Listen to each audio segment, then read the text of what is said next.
What's up, guys? Welcome back to a fantastic chemistry podcast. My name is Pete. I'm your host. Tuski is my co-host, and we are proud to present chapter 10.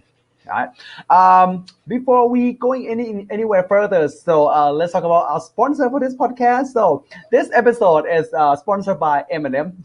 So they are colorful, they are funny, and they are delicious. I just love M&M. So my freshman year in college, so I ate them way too much and I gained weight.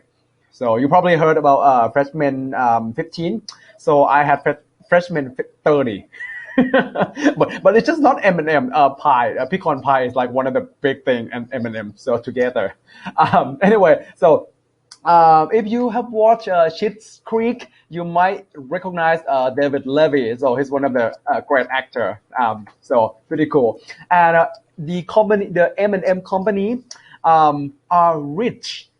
They're really rich, man. They like the M&M is like go abroad, go around the world. Anyway, so they have enough money to pay millions for just a 30-second or a minute long ad in the Super Bowl down here. This is amazing, right? You can look up all the funny ads for M&M so on YouTube. All right, chapter 10. So what we learned about chapter 10, we're going to start right here, phase change.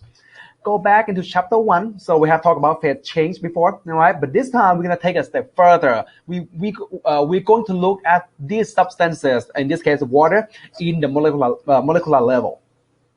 Okay? Now, start with the ice cube. So the water in ice cube, they arranged nicely, they packed tightly. All right, so it look like this. So in an array of molecules called lattice. So for solid, any solid, so solid have definite volume and definite shape. So you know where so it stay as a solid. Right? So it have the same shape and the same volume. Okay.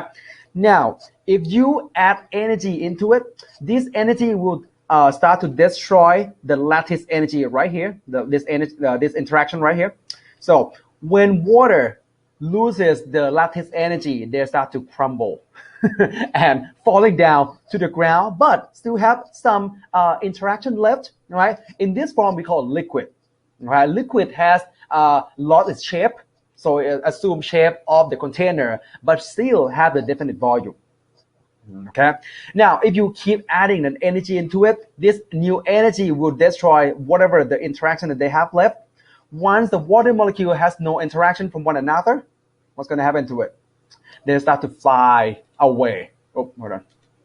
They start to fly away, right? Assume the shape of the container, okay? So gas has no shape and assume the volume of the container. So no definite shape, no definite volume, right? There's a difference between the solid, liquid, and gas.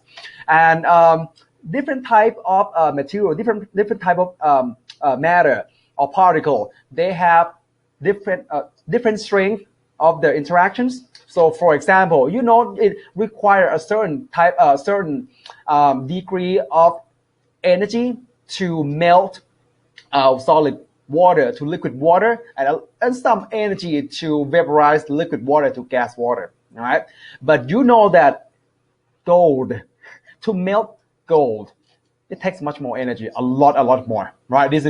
Gold have a really strong interaction. And not a lot of the energy required to vaporize but in this case sublime what we call dry ice.